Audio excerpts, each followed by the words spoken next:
you've been chasing it your whole life. Happiness, success, love, even meaning and purpose. But what if the very act of chasing is the problem? Imagine running after a butterfly only to realize the more you reach out, the further it flies. Or walking across quicksand where the harder you fight, the faster you sink. Welcome to the backwards law, the cruel cosmic joke that says the harder you pursue something, the more you prove to yourself that you don't have it. It's like trying to fill a bucket with a hole in the bottom. No matter how fast you pour, it never fills. Sound familiar? If you've ever felt exhausted by endless striving yet still empty inside, you're living proof of this paradox. This video will show why the relentless pursuit of what we want actually traps us in a cycle of dissatisfaction, and why letting go might just be the secret to finally catching that elusive butterfly. When wanting becomes a self-fulfilling prophecy, the backwards law, popularized by author Mark Manson, states that the more you pursue something, the more you reinforce its absence. This isn't just philosophical wordplay, it's a neurological trap. MRI studies show that craving activates the same brain regions as physical pain. Every time you obsess over getting promoted, finding the one, or achieving enlightenment, you're essentially telling your nervous system, I lack this, I'm incomplete. The mind responds by manufacturing more lack, like a microphone feeding back its own signal. Modern dating culture exemplifies this paradox perfectly. A 2023 Match.com survey found that singles who used 4 or more dating apps reported 37% higher loneliness rates than those using none. Why? Swiping becomes a compulsion to fill an imagined void, which amplifies the very isolation it tries to cure. It's like trying to extinguish a fire by throwing gasoline on it. The solution becomes the problem. The Mythology of More. Consumer capitalism runs on backwards logic.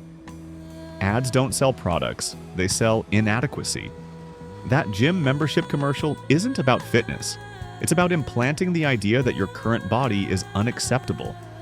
This creates a perverse cycle. Buying things to feel whole, which reminds you you're not, so you buy more. Researchers call this the hedonic treadmill, but it's more like a hamster wheel suspended over a canyon. Even positive goals backfire when pursued obsessively. A Stanford study tracked 500 entrepreneurs and found that those fixated on changing the world had higher divorce rates and poorer health than peers focused on daily operations.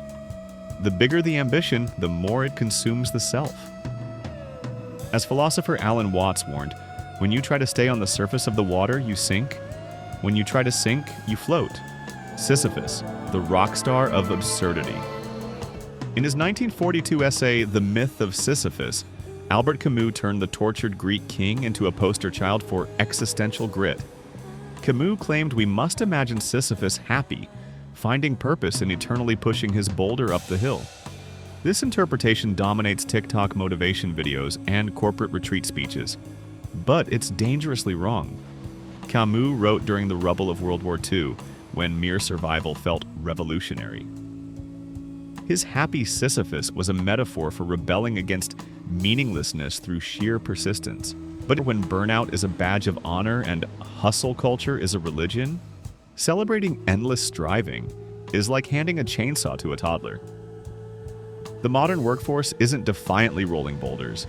They're getting crushed by them. The backwards law versus the absurd. Here's where Camus' philosophy collides with the backwards law.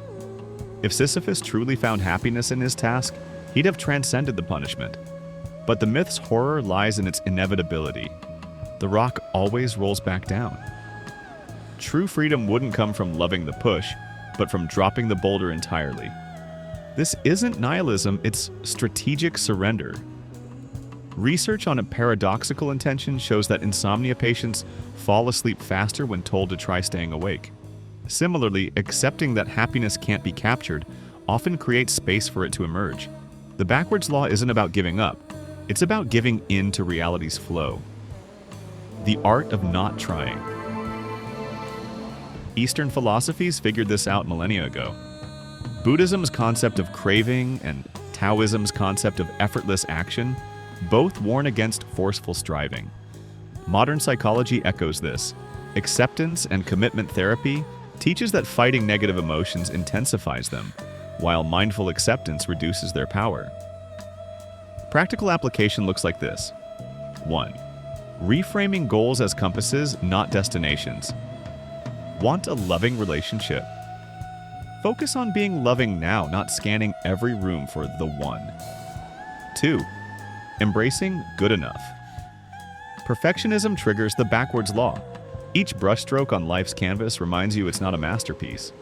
3. Questioning motives. Are you pursuing that promotion because you want it, or to prove you're not a failure? Case study: the happiness lab that failed. In 2019, a Silicon Valley startup raised $10 million to build Bliss Pods, sensory deprivation tanks with AI coaches. 2 years later, they pivoted to selling CBD gummies. Why? Test users became more anxious about optimizing their relaxation. The product literally backfired by turning calmness into another achievement to chase. This is consistent with studies on peak end theory.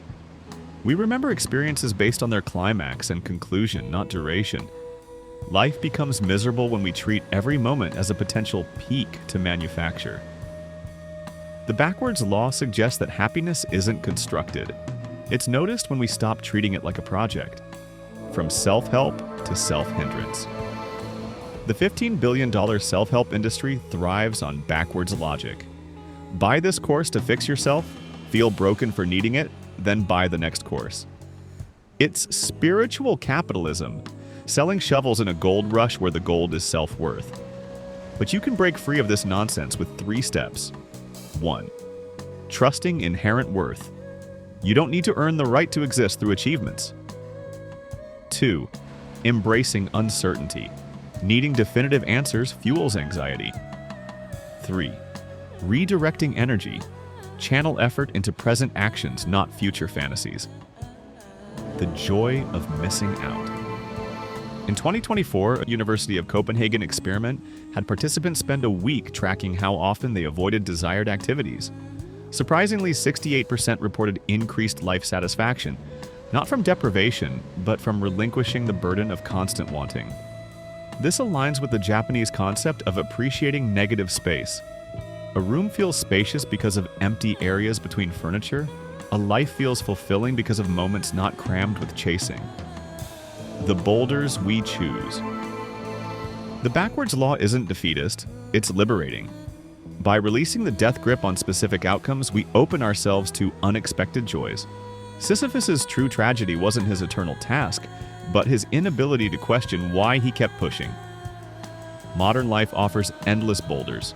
Get rich, get likes, get enlightened. But real power lies in asking, what if I put this down? Not as resignation, but revolution. Happiness isn't a trophy to win. It's the quiet realization that you were never in the race to begin with. Only when you let go of what you are you free to become what you might be. And that moment, when you finally stop chasing, is the moment life starts catching up to you.